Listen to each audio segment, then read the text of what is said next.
Assalamualaikum warahmatullahi wabarakatuh. Selamat malam ya. Selamat malam di Indonesia, jam 7 malam di Indonesia. Kami yang ada di Amerika sekarang ini jam 6 pagi. Jadi mulai tadi malam itu terjadi istilah kalau di Amerika itu day saving time end. Kita berakhir. Jadi yang menyimpan 1 jam itu berakhir. Di hadapan kita pada hari ini kita memang mempunyai judul kayak lesap ya. Judulnya itu kayak lesap ya. Akan disampaikan oleh narasumber kita yang terhormat Bapak Muhammad bin Rahmat atau juga sering dipanggil sebagai Bapak R. Hambali. Raden Hambali. Beliau merupakan sebetulnya tidak bisa diingkari lagi merupakan budayawan muda Bangkalan dengan karya-karya yang spektakuler ya. Karya-karya beliau yang cukup spektakuler. Nanti sebetulnya melalui share screen akan kita bagikan apa saja yang sebetulnya yang beliau sudah kerjakan atau dilakukan untuk Madura secara umum, bahkan Indonesia ya juga ya. Banyak rintisan-rintisan yang beliau itu capai ya. Kalau disebutkan itu cukup banyak sekali yang nanti akan kita sertakan semuanya di dalam di website kita, di share screen, semuanya bisa diikuti dengan baik sekali. Bapak Adrian yang terhormat, Pak Adrian Pak Witra yang terhormat juga, ini luar biasa. Lagi selalu hadir ya, selalu hadir di 3 bincang ini. Jadi memang baguslah kita itu ya, kami kayak seperti saya ini kan termasuk senior yang sebentar lagi meninggalkan yang lebih muda. Nah, Pak Adrian itulah anggap anak saya kan gitu. Nah, kemudian ada yang lebih muda lagi, ya mungkin kalau bilang itu ponakan saya, Pak Rahmat ini ponakan saya atau apa gitu ya. Ya memang kehidupan itu memang begini ya, kehidupan itu begini. Tidak ada gading yang tak retak ya, tidak ada gading yang tak retak. Untuk mempermudah ya saudara-saudara semua, ini saya perkenalkan juga ini, saya persilahkan Pak Hambali ya, silakan Pak Muhammad bin Rahmat untuk segera menyampaikan apa-apa yang akan Bapak sampaikan, tapi tidak ada jeleknya Bapak memperkenalkan diri ya. Termasuk sedikitlah diulas sedikit Bapak itu siapa, sedikit CV. Jadi saya itu lebih senang kalau Bapak sendiri yang menyampaikan, walaupun tidak usah semuanya ya. Silakan kepada Pak Muhammad bin Rahmat. Silakan. Ya, Assalamualaikum warahmatullahi wabarakatuh. Waalaikumsalam. Waalaikumsalam warahmatullahi wabarakatuh. Astagfirullahaladzim.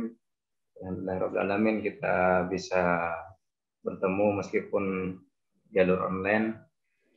Saya juga terima kasih kepada Mas Andrian dan semua yang ada di sini yang sudah berkenan untuk ya kita sharing-sharing lah. Karena saya di sini juga masih anak-anak, jadi kalau nanti ada yang mungkin tidak melenceng atau apa, mohon diperbaiki lah kan gitu. Saya terlahir dengan nama Raden Hambali, tapi karena sesuatu dan lain hal akhirnya saya dirubah jadi Muhammad bin Rahmat.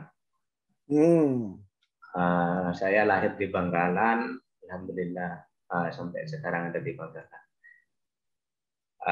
Saya kesehariannya memang bergerak di dalam sejarah budaya. Saya punya padepokan namanya Padepokan Sungguh Sukmo itu. Nah, Padepokan Sungguh Sukmo ini Padepokan Seni dan Budaya Sungguh Sukmo ini membawai ya tentang sejarah, tentang budaya dan seni yang malah kami itu di Padepokan Dewa Sukmo ini bergerak terutama permainan tradisional yang udah hampir punah, terus karya-karya di Luhung yang mungkin banyak orang sudah tidak mengenal. Dan salah satu contohnya yang saya pakai ini adalah tongkos. Alhamdulillah 2019 kemarin itu bekerjasama dengan UTM itu memecahkan rekor muri. Jadi itulah mungkin dilalah dari Gusti Allah untuk mengenalkan gimana tongkos ini. Alhamdulillah sekarang udah mulai banyak, udah mulai menjamur. Jadi alhamdulillah berarti sudah tidaknya langkah yang saya ambil itu mendapat ridho dari Gusti Allah. Yang kedua, saya wakil ketua di Laskar Kekeranifat Pusat, yang pusatnya ada di Pamulang, di Tangerang, Tangsel Selatan. Terus yang ketiga, saya itu ketua umum Perpatri. Perpatri ini Persatuan Panahan Tradisional cabang Bangkalan, dan alhamdulillah tadi tanggal 6 sampai tanggal 7 baru aja saya datang dari Musda, dan alhamdulillah atas takdir Allah juga saya dipercaya diamanahkan untuk menjadi wakil ketua Perpatri pengurus Provinsi Jawa Timur. Yang keempat, saya itu tim ahli WBTB Warisan Budaya Tak Benda Komunitas Madura Tempo dulu. Jadi warisan budaya tak benda yang di Madura coba akan kami angkat, akan kami pertahankan, dan kalau perlu ya sampai semoga aja tidak berdarah-darah. Terus yang kelima, saya penggiat masyarakat Ayah Bangkalan, Patengate. Jadi kami bergerak, masyarakat Ayah ini kan tidak tidak membedakan antara suku, ras, dan lain-lain. Jadi saya juga punya kegiatan namanya Rumah Literasi Lempung Macah. Jadi Lempung Macah ini siapa aja boleh datang ke Padepokan. Di sana saya sediakan buku gratis, silakan baca, mau dibawa pulang monggo, tapi izin dulu kan gitu. Dan alhamdulillah saya sudah dapat kamus dari kamusnya Mas Adrian di situ. Itu dikasih sama guru Muhammadiyah. Ya semoga aja nanti suatu saat saya bisa sowan ke Mas Adrian untuk minta tanda tangan. Karena saya setiap punya kitab atau pedoman, kalau belum tanda tangin oleh si pengarang kurang abdol, atau yang ngasih kayak gitu biasanya. Yang mohon izin nanti Mas Adrian. Yang kelima, saya bergerak juga di bidang Tosan Haji, yaitu nunggak semi. Tosan Haji ini ya kita tahu bahwa karya di Luhung Madura itu salah satunya ya pusaka Tosan Haji. Mungkin itu sedikit kegiatan saya selama ini. Ya ini yang justru kita tunggu-tunggu ini. Jadi generasi muda yang sudah menunjukkan kiprahnya, ya, performanya. Jadi kalau saya melihat ya, kami ini melihat sebagai generasi yang lebih senior, ini adalah emasnya ya, goldennya, berliannya Indonesia. Kalau saya ini berliannya Indonesia, jadi saya bersyukur kepada Allah Subhanahu Wa Taala. Ternyata generasi muda Indonesia, generasi muda Jawa Timur, generasi muda Madura ini sudah mulai bermunculan, dan ini mungkin dengan peran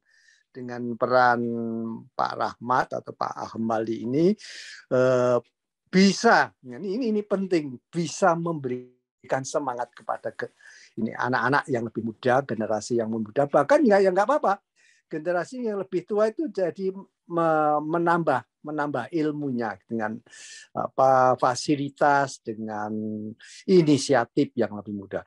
Silakan Pak Rahmat. Ya. Mungkin langsung ke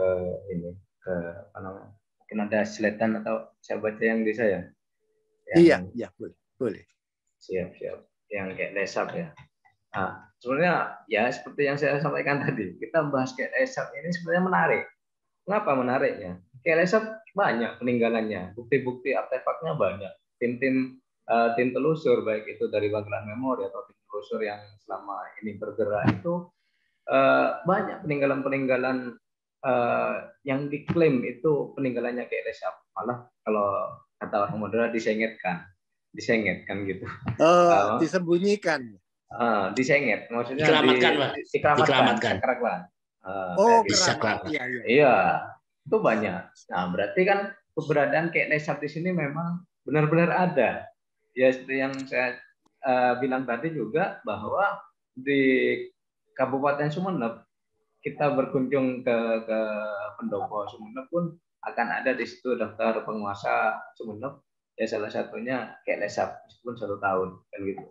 Berarti kan keberadaan Kiai Lesap ini meskipun dalam silsilah yang di Bangkalan itu udah ada, tapi Kiai Lesap ini benar-benar ada kan gitu.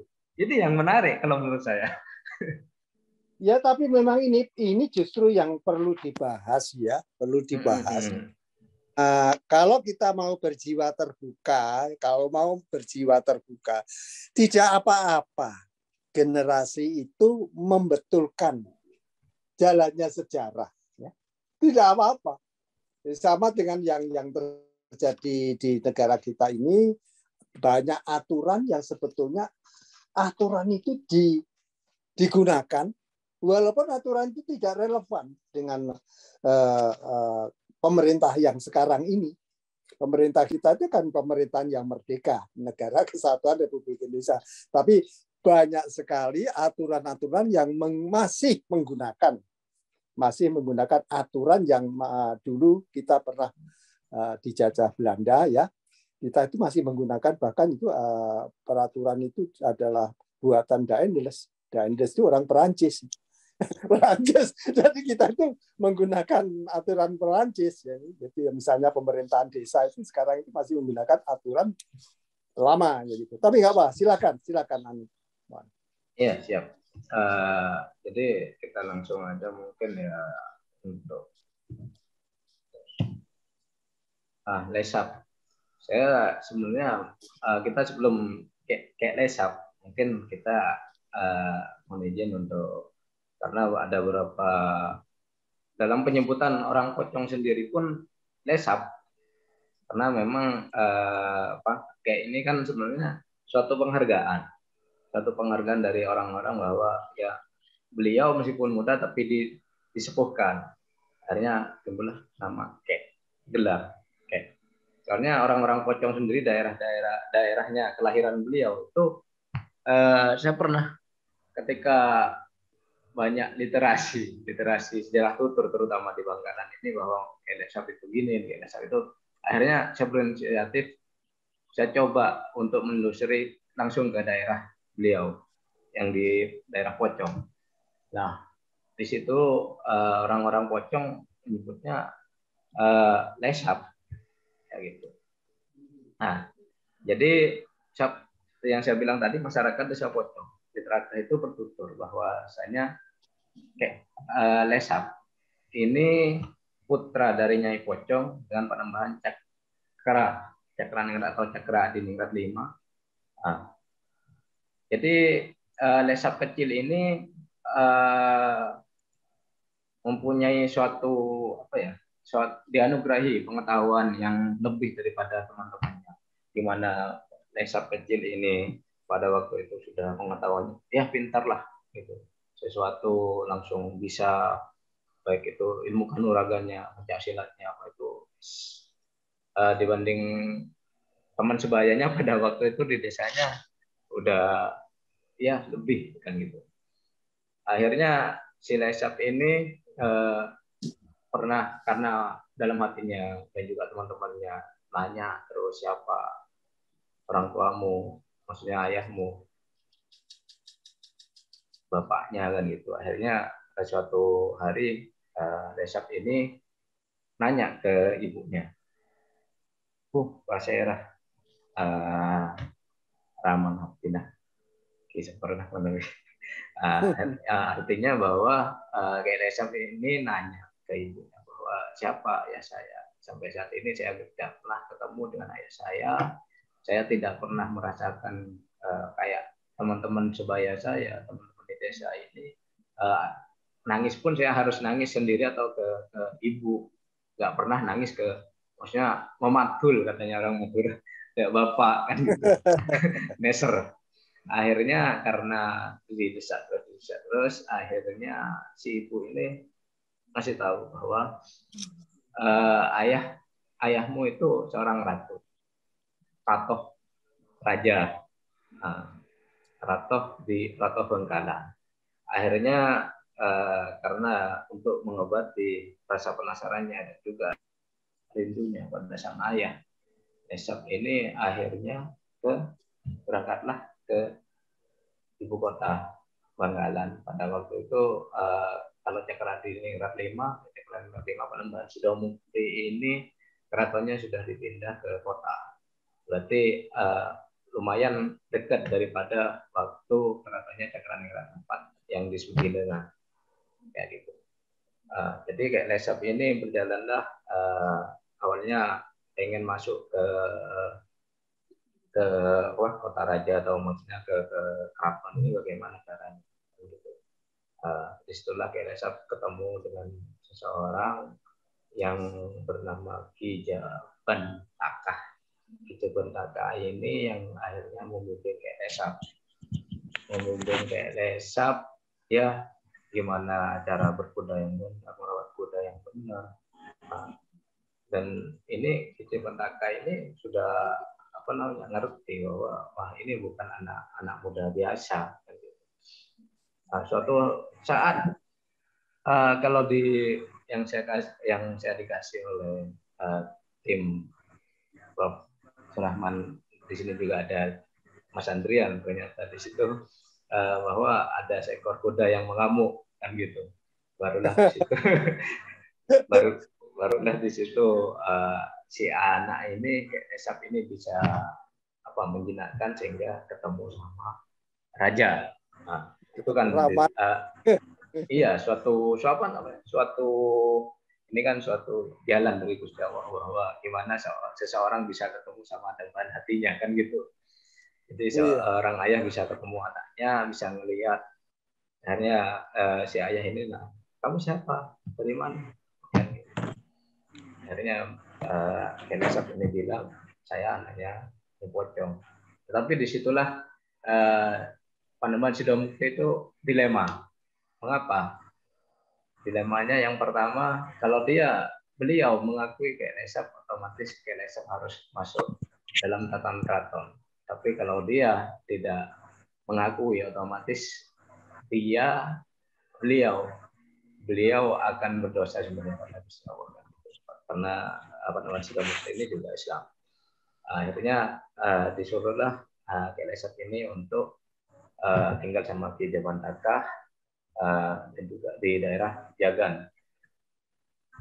Di daerah Pejagan itu Esap ya mengajari ngaji, mengajari ya kanuragan, silat, malah tambah hari itu tambah banyak murid-murid santrinya lah, tambah banyak di daerah Tuko. Di daerah Tuko sendiri saya pernah nyoba ke daerah itu, ternyata memang sesepuh Tuko itu memang bilang pada waktu itu ada sih sebenarnya peninggalan Esap di sini, cuma sekarang sudah tidak ada karena dikubur, karena daerah Tuko itu sebagian besar sekarang jadi pemakaman umum. Jadi di situ itu pernah ada memang peninggalan Esap. Yaitu ketika ada, ya itulah mungkin hobi dan juga kesenangan saya ya, ketika ada info di sini ada ini, saya langsung samperin. Maksudnya biar apa yang bisa saya dokumentasi ya itu yang perlu. Balik lagi ke Esap, akhirnya di daerah Pejagan itu Esap itu santrinya makin banyak tiap hari. Akhirnya karena pada waktu itu kita masih ada dalam cengkraman penjajah, si VOC ini akhirnya bilang ke Raja Bangkalan, Panembahan Sidomukti, tuh Esap kok makin banyak, apa nanti nggak membahayakan ke kerajaan.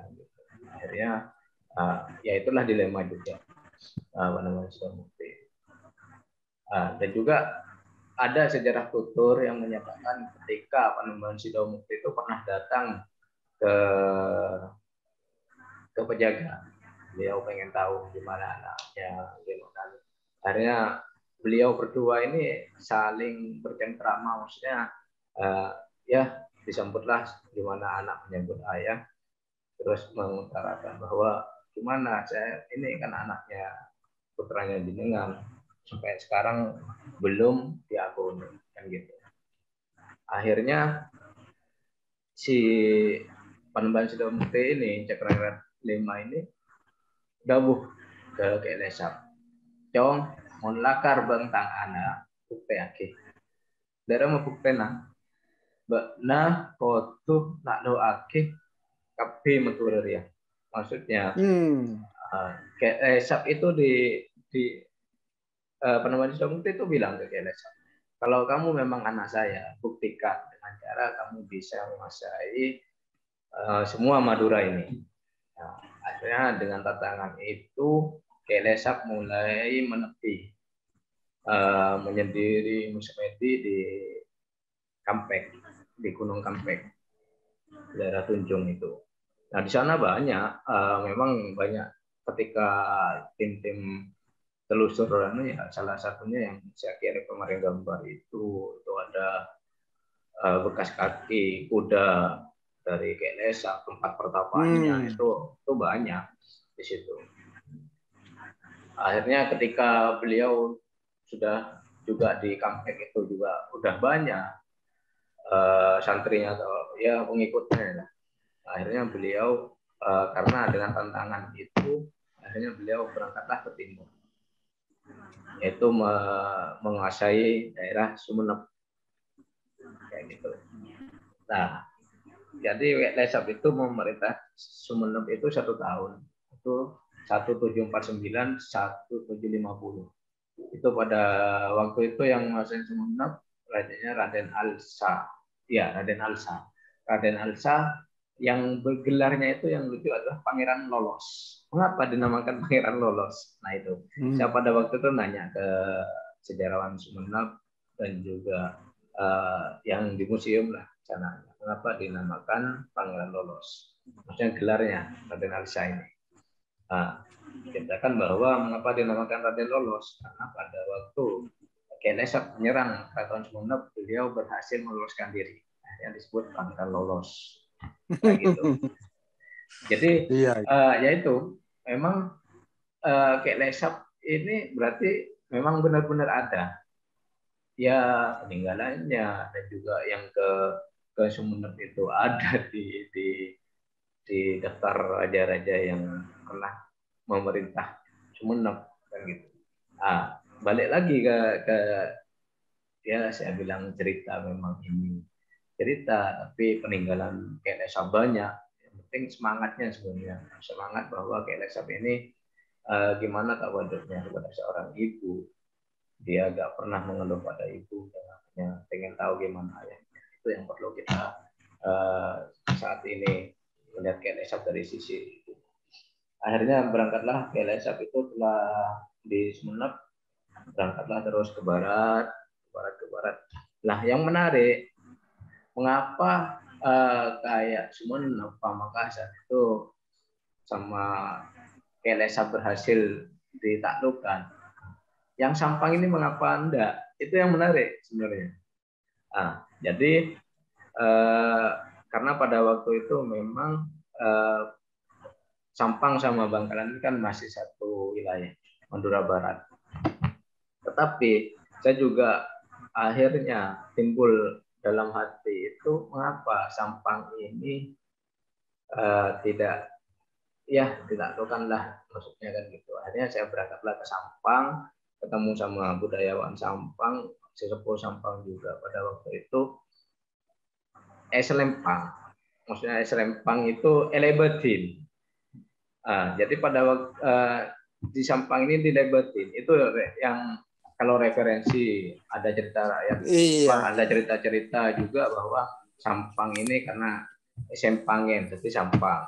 Tapi budayawan Sampang dan juga sejarawan Sampang Sempangen, maksudnya dilewatin Sampang ini karena Kelesap ngerti bahwa sesepuh-sesepuhnya juga ada di Sampang itu, ada Sempangen. Sampailah ke daerah Bulega. Di situ terus jalan akhirnya ke Tunjung. Di Tunjung ini yang menarik bahwa di Tunjung ini Panembahan Sidomukti mulai berpikir dengan banyaknya kekalahan-kekalahan di daerah timur yang ditaklukkan oleh Kelesap itu, akhirnya Panembahan Sidomukti ini mulai berpikir bagaimana Kelesap ini tidak bisa dihadapin dengan juga kekerasan, karena kalau kekerasan pengikutnya juga kalau turun dari Gunung Kampek pun akan banyak, kita akan kesulitan gitu menurut Panembahan Sidomukti. Akhirnya beliau bilang bahwa Kelesap ini harus dihadapin dengan taktik atau tipu muslihat.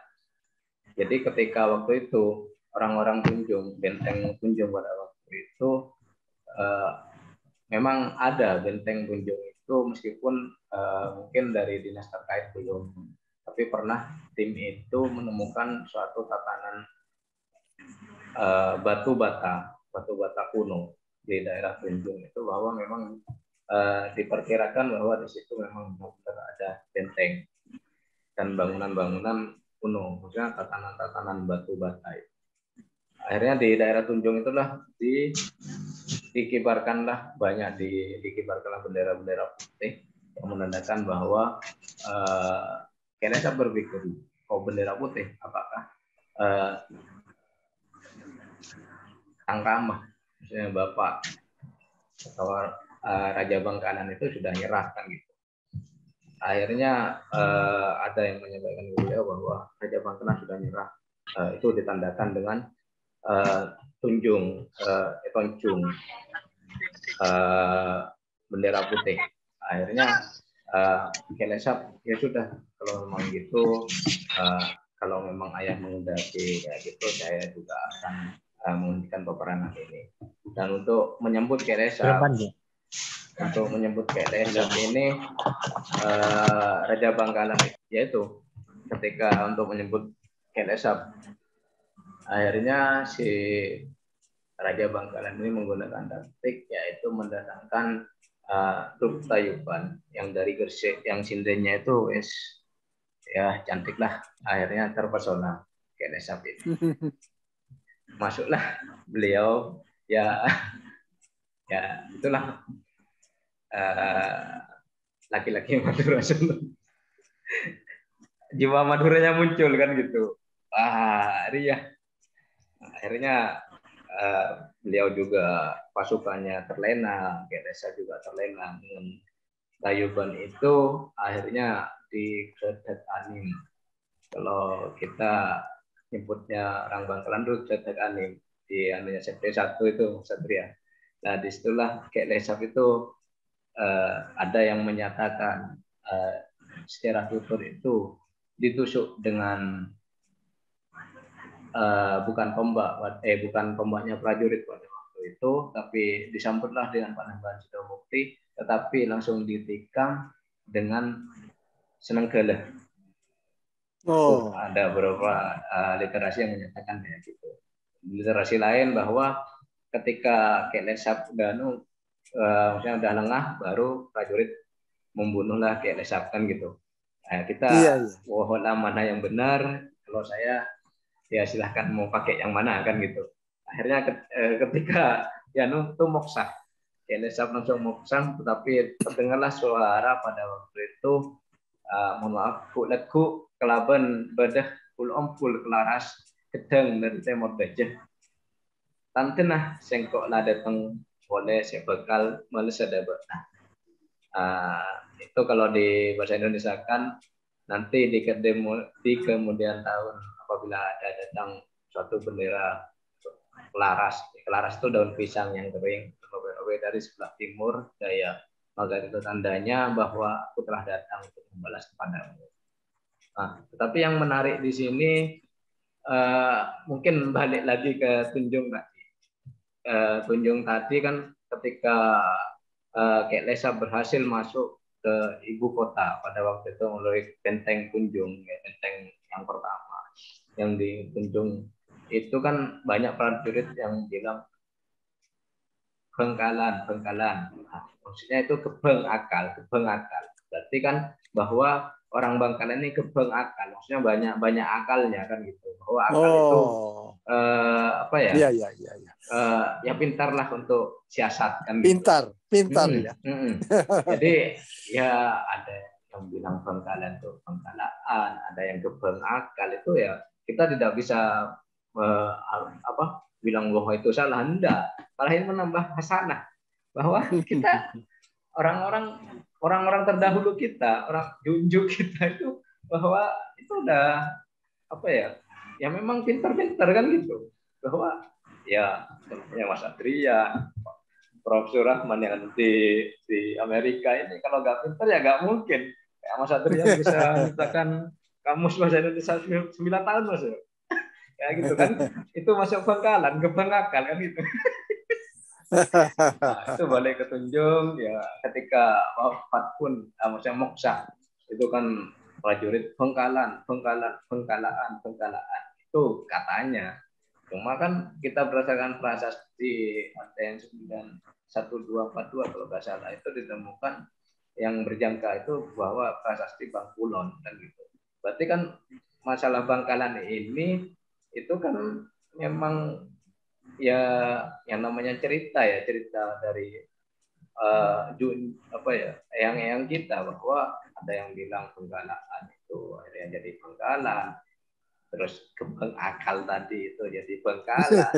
Itu kan juga ya itu hasanah bagi kita nggak bisa bilang bahwa pendapatnya itu salah enggak, kita harus gimana ya akhirnya dengan peristiwa Kek Lesap ini sebenarnya setelah saya sharing-sharing dengan maksudnya ya senior dan juga budayawan, sejarawan khususnya yang di Bangkalan, bahwa kita sebenarnya gimana kita harus menjadi seorang yang ya mungkin kalau saya nggak bisa menyalahkan caranya Kek Lesap untuk membuktikan bahwa beliau itu anaknya raja dan menguasai semua Madura, enggak. Cuma pada waktu itu memang katanya mungkin kayak gitu. Gimana beliau tidak pernah ketemu sama ayah berapa tahun kan gitu. Makanya ketemu dikasih kayak gitu ya. Ada yang terlewat tadi ketika Kek Lesap itu punya senjata atau pusaka. Itu kan namanya Koti Cerca. Ada beberapa literasi itu yang menyebut bahwa Koti Cerca ini didapat Kek Lesap ketika tapa atau semedi di Gunung Geger. Literasi itu ada, maksudnya beberapa tulisan dan juga sirah tutur. Tapi kalau bagi orang Pocong sendiri ini ya mengadakan penelitian ini sendiri, bahwa Koti Cerca itu milik Raja Bangkalan yang memang ketika sebelum meninggalkan Nyai Pocong ini, beliau berpesan, "Deki montang anak raja, ya pusaka bagi, ada lakar tekung tangan."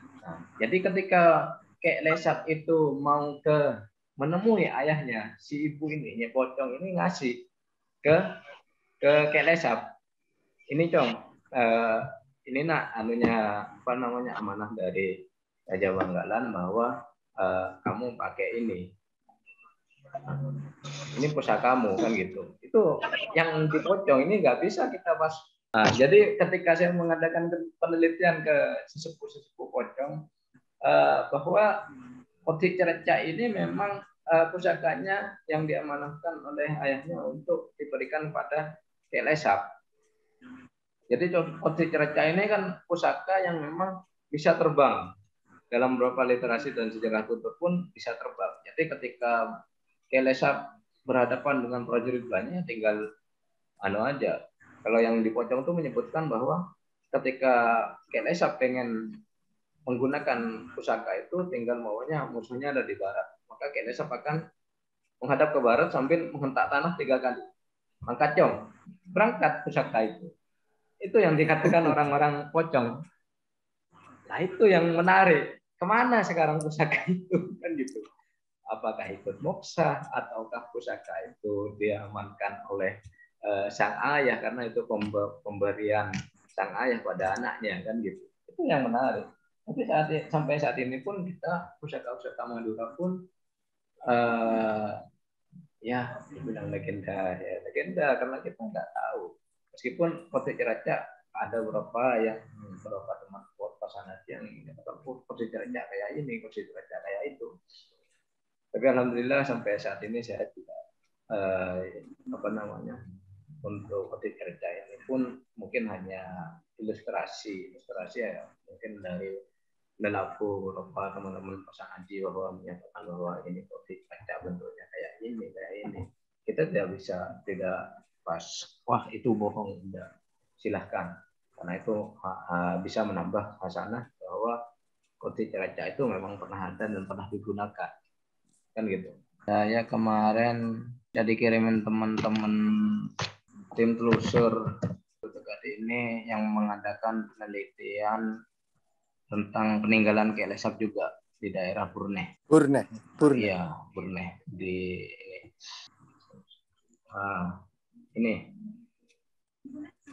ini juga peninggalan KLSA yang dipercaya peninggalan KLSA. Kelihatan. Apa ini kira-kira? Nah, ini sumur.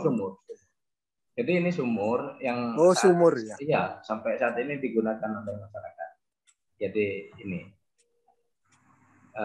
sumur. Jadi sumur ini hanya beberapa diameternya, nggak lebar. Ini baru ini yang ditambahin ini apa namanya pinggiran ini. Kalau kan cuma pinggiran bundar itu aja. Tapi alhamdulillah sampai saat ini dimanfaatkan oleh masyarakat sana. Juga iya. Ini masih ada nggak tadi sumurnya itu? Ada, ini digunakan. Burne ya? Iya, di Burne. Apa saja ini sebetulnya ini? Ini lahan ya? Ini jejak kakinya KLSA. Jejak kakinya. Bukan jejak kakinya KLSA, kuda KLSA. Nah, ini penemuan terbaru 3 minggu yang lalu. Bahwa 3 minggu yang lalu. Iya, ada info dari orang sekitar bahwa ada orang udah sepuh. Jadi teman-teman itu langsung nyamperin ke sana. Lalu ditunjukkanlah sumur tadi, sumur Daksan atau sumur KLSA yang digunakan dan juga digunakan santri-santrinya pada waktu itu di daerah Tunjung ini di Burne. Dan juga ini kaki kuda, bahwa memang di situ tempatnya KLSA. Ada lagi. Nah ini kan kuda. Jadi ini kaki kuda KLSA yang namanya KLSA pada waktu itu. Ini kan bentuk. Ini sampai dipastikan juga bahwa ini memang bentuk alami, bukan yang buatan orang-orang saat ini. Bahwa ini udah ada. Malah ini pada waktu itu tertimbun tanah. Akhirnya pada waktu itu si masyarakat ini menggali, menemukanlah batu ini dengan bentuk yang akhirnya dipelihara, maksudnya dibersihkan dan ya alhamdulillah ada yang masih memelihara. Iya. Melestarikanlah. Ya mungkin untuk KLSA saya cukup mungkin ya. Iya.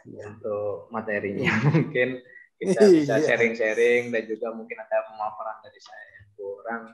Karena di sini kayaknya ada juga ini Panji Yudis ini Matajul ya. Sumenep. Tajul.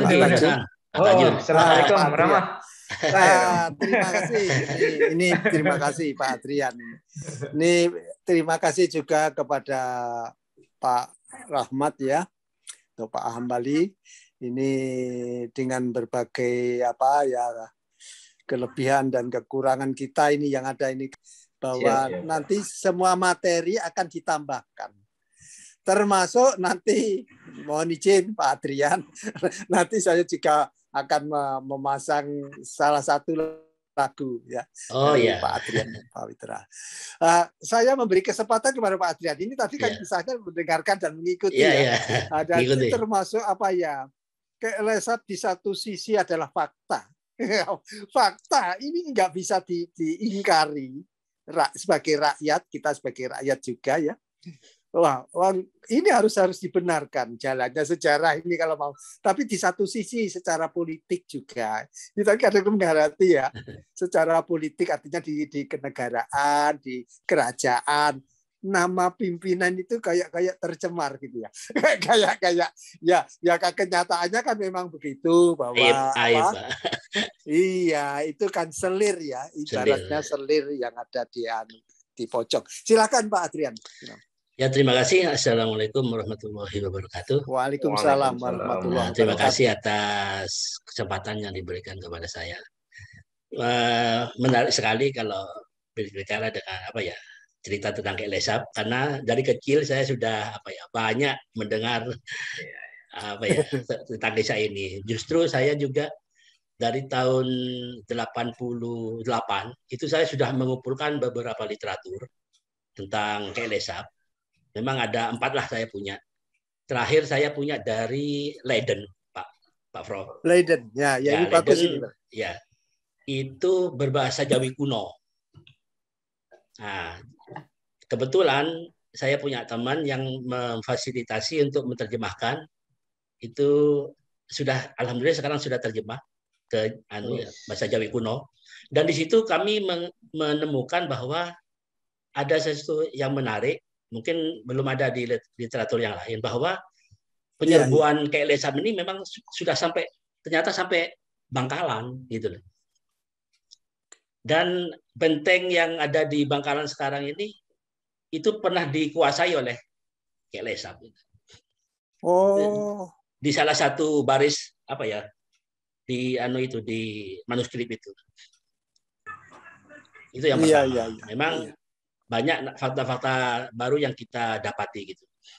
Terus lagi kalau masalah KLSAP ini dari sisi lagu, ini sebenarnya Pak Amiruddin Citra Prawira, pencipta lagu Tonduk Majang itu, dalam bukunya yang Pamerteh itu tahun 1952 itu ada lagu KLSAP. Nah, di situ di syairnya itu kita menemukan beberapa fakta ya, bahwa ternyata KLSAP ini itu dipenggal kepalanya di Geledak Urmang. Geledak Urmang ini ya SMP 1 itu, Pak. Kan ada SMP 1. Ya, SMP 1 Bangkalan. Ya. Itu kan ada namanya Geledak Urmang. Ya di situ itu terpenggalnya kepalanya KLSAP itu di situ. Dan juga di buku ini cipta karangan ayah saya.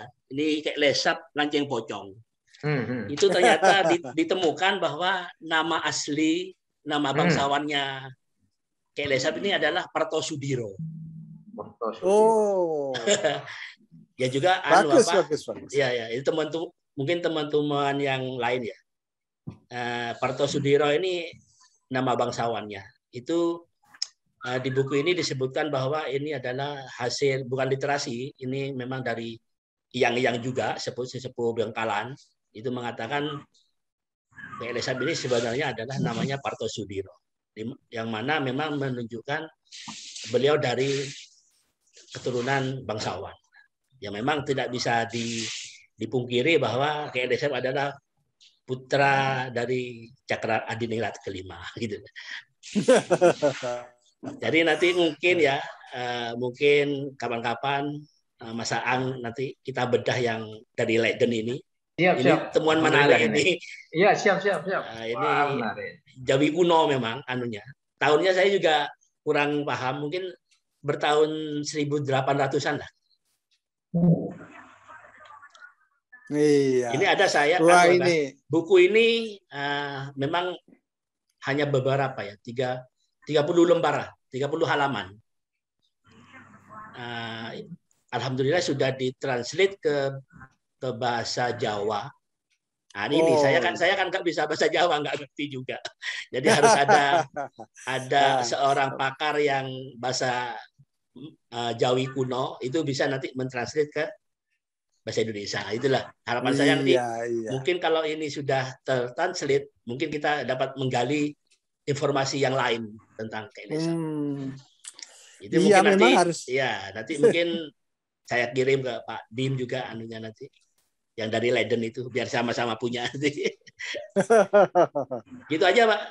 Prof, oh ya, terima kasih Pak Adrian. Ini Pak Tajul ini mungkin akan berpartisipasi ini. Ya. Silakan Pak Tajul kalau mau nambah. Ini kan ya. Dari Sumeneb. Dari ya, terima kasih. Silakan Pak Tajul, terima kasih loh. Terima kasih atas kehadirannya. Waduh, saya bayangkan ini. Ya, silakan. Bagaimana menurut Pak Tajul ini? Ya. Hanya melengkapi saja, seperti. Oh ya, boleh. Ya. Lengkapi saja. Jadi di Sumeneb, KLSA itu bertempur melalui dengan yang disebutkan tadi adalah Raden Alsa. Itu nama panggilannya itu Pangeran Lolos. Cokronegoro III. Cokronegoro, oke. Cokronegoro III. Cokronegoro itu adalah abiseka dari putra dari Pangeran Lor II yang namanya Cokronegoro pertama, yang kedua itu jarak berapa kedudukan tahta pemerintahan. Cokronegoro II itu Pangeran Rama dan III disebut Pangeran Lolos. Sangat betul sekali ceritanya itu, sesuai dengan buku ini. Alhamdulillah. Buku ini. Ini buku iya. Kanjeng Zainal Fatah, mantan Bupati Pamekasan pada tahun 1951. Ini ada. Dan tadi masalah nama Bangkalan, sesuai dengan buku ini, itu disebutkan di halaman 61, dinamakan Bangkalan karena ada bahasa Bengkalaan gitu loh. Mati sudah gitu. Itu sebutan di buku ini. Bengkalaan. Bengka itu mati. Bengkalaan itu sudah gitu loh. Bengkalaan karena sudah dikena ditipu. Dalam buku lain disebutkan bahasa Sanskerta ya. Cuman Bangkalan itu asal dari Bangkakalan. Diharap tapi terus ditipu. Gitu. Dikelabui agar mati. Gitu. Itu istilahnya. Jadi tidak tahu mana yang benar, tidak tahu, Allahu a'lam, hanya tambahan saja. Jadi apa disampaikan oleh Mas Ambali tadi, beliau kenal saya baik itu. Iya. Jadi ini menarik ini ya, menarik sekali ini. Ini ada mengatakan Bangkalan di buku ini. Nah, ini sejarah ini. Sejarah tata pemerintahan apa? Judulnya agak panjang ini. Sejarah caranya pemerintahan di daerah-daerah di Kepulauan Madura dengan hubungannya. Ini Kanjeng. Kanjeng itu Bupati Mekasan. Pamekasan. Ini memang buku yang jadi pegangan utama bagi kami karena satu-satunya buku terlengkap ini dari Madura Barat sampai ke timur. Oh iya. Jadi di sini sudah apa yang disampaikan oleh Mas Hambali betul sekali. Tidak ada kesalahan. Sesuai dengan buku ini. Iya. Pedomannya sama mungkin ngerti. Hanya bahasa itu. Saya mau bertanya lagi. Saya sendiri bertanya. Siap. Tadi kalau nggak salah Pak Hambali menyampaikan KLSA pernah menguasai Sumeneb ya, Kerajaan Sumeneb. Selama sekitar 1 tahun. Ya, betul. Apa ada datanya? Datanya di dalam silsilah. Datanya di situ ada juga. Ada. Ada. Ada lengkap itu. Ya betul. Makanya kalau yang begini, mati oleh Kelesap itu, sebentar, ini fakta yang mati sejarah. oleh Kelesap itu adalah Tumenggung Tirtonegoro. Tirtonegoro, benar-benar. Nah, ini fakta sejarah, ini nggak bisa. Ini fakta sejarah, jadi ada versi penguasa, ada versi apapun, versi Belanda, Leiden atau versi. Nah, tadi itu kalau saya mengikuti juga apa cerita-cerita Kelesap yang lain kan memang si raja didekati oleh Belanda kan itu orang itu berbahaya ini, santrinya makin banyak. Nah, ini jangan-jangan lama-lama memberontak. Nah, jangan-jangan memberontak akhirnya dijagalah di Kelesap, namanya sampai dinamakan pejagan, ini kan dijaga, dikawal, diintip untuk mengintip kegiatan Kelesap dan santri-santrinya. Apa yang dilakukan? Ini menarik. Jadi saya walaupun itu data dari Leiden atau jadi bagus sekali tadi ada Pak Adrian punya cerita Kelesap yang didapatkan dari Leiden kebetulan dalam tulisan Jawi kuno, jangankan Pak Adrian, saya sendiri orang Jawa Timur, kalau sudah Jawi kuno sudah saya harus bertanya-tanya. Nah ini menarik sekali ya Pak. Iya, menarik sekali yang begini, versi berbeda ini. Iya. Nah, pertapaan Kelesap di Sumeneb itu ada, namanya Gua Gunung Pacudan. Jadi setelah bertapa di barat, di timur juga bertapa. Nah, yang mendapat kesaktian itu di Gunung Pacudan itu. Iya, jadi kami terima di salah satu bebet Songenep itu, Kelesap itu mendapat senjata colok kodi itu waktu di Gunung Pacudan katanya. Kalau aku itu cerita mitos ya, bukan sejarah itu. Iya, benar. Pacudan itu punya senjata colok kodi. Ya. Jadi perlu dimaklumi, Kelesap itu sangat erat hubungannya dengan keberadaan Keraton Sumeneb. Kenapa? Cokronegoro III lolos diganti oleh istri Tumenggungnya, yaitu Ratu Resmana.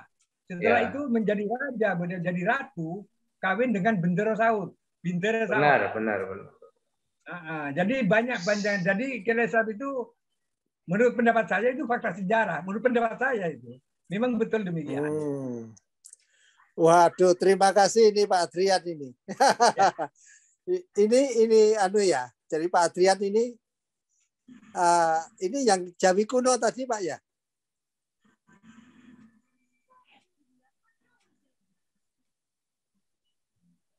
Ini yang dari Leiden mungkin. Siap mondok.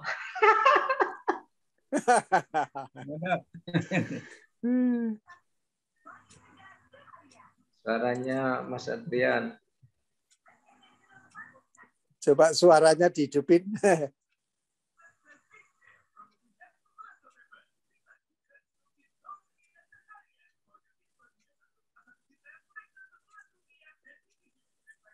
Bagus juga ya. Ini ada bukti-bukti dari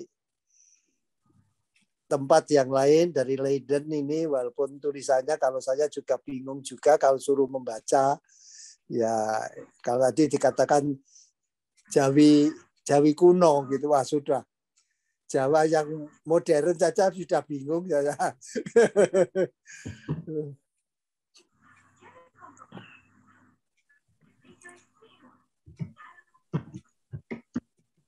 Ini halaman terakhir, Pak Dim. Halaman terakhir. Iya. Tapi nanti berapa halaman tadi, Pak? Berapa halaman? Sekitar 35-an halaman. 35 halaman. Wah, ini kalau dikerahkan para ahli Jawi kuno ya. Ini mungkin selesai dalam seminggu atau 1 bulan gitu ya. Ini bisa-bisaan ini apa nanti kita nggak tahu apa. Kita itu kadang-kadang kan ya perlu ya membenarkan arah sejarah gitu loh. Membenarkan arah sejarah. Nah apa ya kalau saya melihat Kelesap itu merakyat. Merakyat lah. Merakyat. Kalau bukan orang yang merakyat itu tidak mungkin bisa mempengaruhi sekuat itu ya, sekuat itu. Jadi ini luar biasa, Pak Adrian punya dokumen ya. Ini nyarinya sukar ini. Sukar ini. Ini nyarinya sukar. Jadi ini belum izin Mas Andrian. Ini belum ada loh. Dapatnya saya belum. Kelesap siapa tadi, Mas Andrian? Apanya? Nama Kelesap tadi di bukunya Parto Sudiro. Parto Sudiro. Parto Sudiro, waduh. Oke, saya catat. Ya. Ini dapatnya itu ya, manuskrip yang Leiden ini sebelum ada internet dulu ini. Sebelum ada internet. Iya. Aduh. Lebih sulit lagi itu. Iya, karena memang kebetulan Pak Prof, teman saya penelitian di tentang musikologi itu mencari data di Leiden. Ternyata di Leiden nggak boleh dikopi, jadi harus difoto.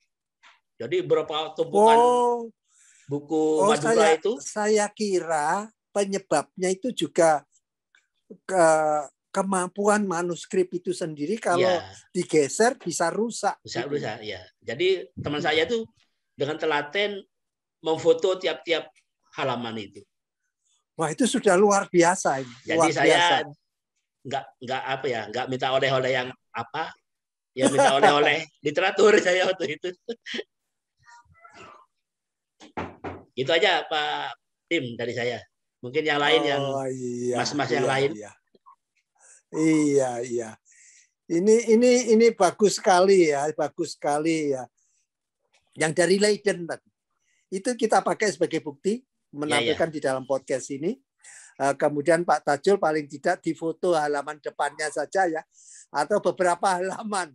Syukur ada yang menceritakan tentang Kelesap tadi dari bukunya Pak Tajul itu bisa memperkuat diskusi kita yang hari ini, yang nanti supaya dalam podcast atau Bincang Madura ini pendengar atau pemirsa itu bisa menyaksikan, ya, bisa ada bukti-buktinya. Nah, nanti juga akan kita tampilkan lah ya, kita tampilkan di melalui website nanti atau di podcast nanti, screen share-nya akan kita buatkan bahwa fakta-fakta ini ada, termasuk Pak Hambali tadi yang foto-foto tadi, foto-foto foto sumur sumur atau foto itu kaki kuda ya, kaki kuda itu menarik. Jadi menurut kami ya saya sendiri ini fakta ya. Apalagi tadi ada bukti bahwa memang benar-benar Kelesap, nama Kelesap itu ada di urutan yang pernah memerintah di Sumeneb walaupun 1 tahun atau berapa bulan itu mungkin. Ya ini menarik. Jadi kita tidak memang dengan apapun ya kita usahakan ya. Kita selalu ada halangan. Tapi semangatnya itu luar biasa ini. Semangat kita ini yang ada ini dari Pak Hambali sendiri mengumpulkan data-data yang cukup bagus lah. Ini fakta ini tidak bisa ini diganggu gugat gitu loh. Nah, tapi kalau tadi itu dari Leiden kita itu harus melihat terjemahannya. Namun kita juga hati-hati juga bagaimana sih kita menafsirkan ini. Karena kadang-kadang seorang, mohon maaf ini, pada waktu itu Belanda itu kan menjajah. Nah, menjajah itu kan tidak ingin kekuasaannya itu diganggu, dikit-dikit memberontak, dikit-dikit ngelawan kan gitu. Makalah dibuatlah, apakah benar ini yang diceritakan dalam kisahnya Pak Hasan Sasra ya, Pak Hasan Sasra menceritakan itu bahwa si Belanda itu memberitahu kepada Raja Bangkalan, nah itu orang yang ada di pejagat itu bisa gawat ini kalau nggak diawasi. Nah ini bisa dari versi itu. Ini kan versi penjajah, versi penguasa. Di satu sisi raja itu merasa ini darah dagingku, ya kan? Di satu sisi ini darah dagingku. Wah, terus di satu sisi raja ditekan juga oleh Belanda. Jadi versi-versi ini baik kita tampilkan, namun keagungan Lesap kalau saya melihat itu agung namanya. agung namanya, besar namanya, dan ini yang versi yang mengagungkan Kek Lesap. Jangan Kek Lesap diistilahkan dengan bengkah. Ya tadi memang ada fakta dari Pak Tajul tadi, bengkah laan. Nah, maka kalau kita melihat keagungan jiwa Kek Lesap lalu disebut dengan kata bengkah, itu kurang patut, ya, kurang patut. Ya nggak tahu nanti apakah di dalam Pak Adrian, karena ada dekat dengan sana, saya karena agak jauh di sini ya, perlu dipertanyakan nama kota Bangkalan itu sendiri apa diambil dari kata bengkah, laan. Nah ini, itu lahirnya kota Bangkalan kan baru dirayakan beberapa hari yang lalu. Kelahiran kota Bangkalan. Nah, coba ditanyakan lagi. Saya kurang baiknya juga tidak sampai menggali dulu nama Bangkalan. Apakah benar menggunakan kata Kek Lesap ini? Kalau Kek Lesap ini yang dikatakan bengkalaan, rasanya kurang anu juga. Saya sebagai warga Bangkalan gitu ya.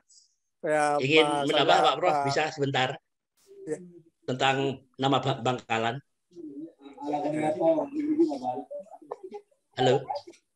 Halo, silakan. Ya, kalau nama Bangkalan saya kira bukan dari kata bengkalaan ya, karena zaman Kek Lesap ini kan 1750-an itu ya, pemberontakan itu. Jadi nama Bangkalan itu jauh sebelum itu sudah ada. Di prasasti itu sudah ada. Bisa di dalam penelusuran Hari Kota Jadi Bangkalan tahun 80-an, itu para pakar sejarah di Bangkalan khususnya itu mengambil pada Jumenengan ke Lemah Dhuwur itu ya. Itu sebenarnya Bangkalan itu sebutan dari penguasa waktu itu yaitu Mataram, bahwa penyebutan untuk Madura itu adalah terbagi dua antara Bangwetan dan Bangkulon. Nah, jadi Bangkulon ini disinyalir Bangkalan ini dari Bangkulon ini. Wah, ini baru. Saya jadi lebih senang yang ini. Karena apa? Hati karena saya nggak sedih. Madura itu, ya Madura ini dalam mata negara yang adik kuasa waktu itu Mataram tidak direndahkan karena disanjung lah, maksudnya anak emas lah. Ini Bangwetan, ini Bangkulon. Nah, itu iya, istilahnya jadi, Bangwetan dengan Bangkulon. Bangkulon ya. Kalau ke Kek Lesap, saya kira secara kesejarahan tidak bisa dipertanggungjawabkan karena Kek Lesap pemberontakan itu bertahun 1750-an. Oh, ini good news ini berita bagus bagi saya sendiri. Sampai sekarang ini saya kan tidak tahu. Pak, ya karena Bangkalan itu kan cerita Kek Lesap dan biasa itu ada dihubung-hubungkan itu bengkah laan, itu diadu gitu. Kayak ini Pak, kayak seperti kata Burneh itu ya. Itu burle-burle orang Ngabineh katanya. Itu saya kira tidak seperti itu karena Burneh itu nama tanaman itu yang kalau bahasa Indonesianya ya wuni, buah wuni. Karena memang di daerah itu dulunya banyak tanaman wuni itu. Jadi kata Maduranya Burneh. Gitu aja Pak dari saya. Mungkin Mas Aang. Waduh, ini tambahan yang luar biasa. Ini tambahan yang luar biasa ini Pak Adrian, Pak Tajul Arifin, Pak Hambali. Ini saya sendiri juga minta maaf ya, ini ada kekeliruan teknis atau kecelakaan teknis gitu ya. Tapi ini memang bukan kekuasaan kita ya, bukan manusia ya, sudah berusaha. Insya Allah nanti apa yang disampaikan Pak Hambali itu akan kita lengkapi dengan peta Madura lah. Peta Madura. Jadi peta Madura itu kan nanti dari Kek Lesap itu pernah menguasai Sumeneb, terus bergeser ke Pamekasan. Tadi terus ada cerita lagi, kenapa kok Sampang nggak diapa-apakan kan gitu kan?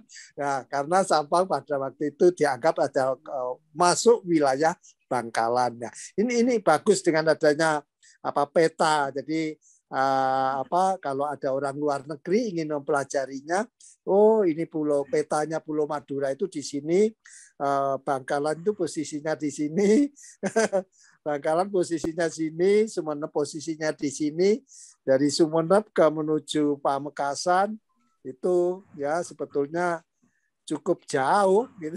Dari Sumeneb ke Pamekasan ini cukup jauh. Tapi dari Pamekasan menuju Sampang itu dekat-dekat saja gitu loh. Nah, kenapa kok Sampang itu nggak diapa-apakan? Nah, tapi ini menarik semua Pak, pada bapak-bapak semua ya. Ya, Insya Allah kita akan Pak. Tapi sebelum Pak Hambali barangkali akan menyimpulkan Pak Hambali. Pak Hambali, saya silakan untuk menyimpulkan. Ya, terima kasih. Terima kasih juga kepada Mas Tajul yang sudah meluangkan waktunya, juga kepada Mas Adrian yang sudah memang tentang Bangkalan saya sudah tadi juga memaparkan bahwa Bang Kulon itu Bang Wetan dan Bang Kulon itu sudah tertulis di prasasti kan gitu. Buku Kanjeng Zainal Fatah alhamdulillah saya juga ada Mas Tajul sama persis yang jenengan jadikan pedoman.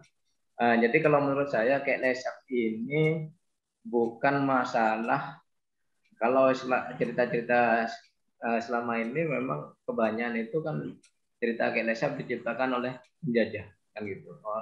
Jadi suatu sejarah itu bisa dikatakan miliknya orang yang menang atau ya pada waktu itu penjajah kan gitu.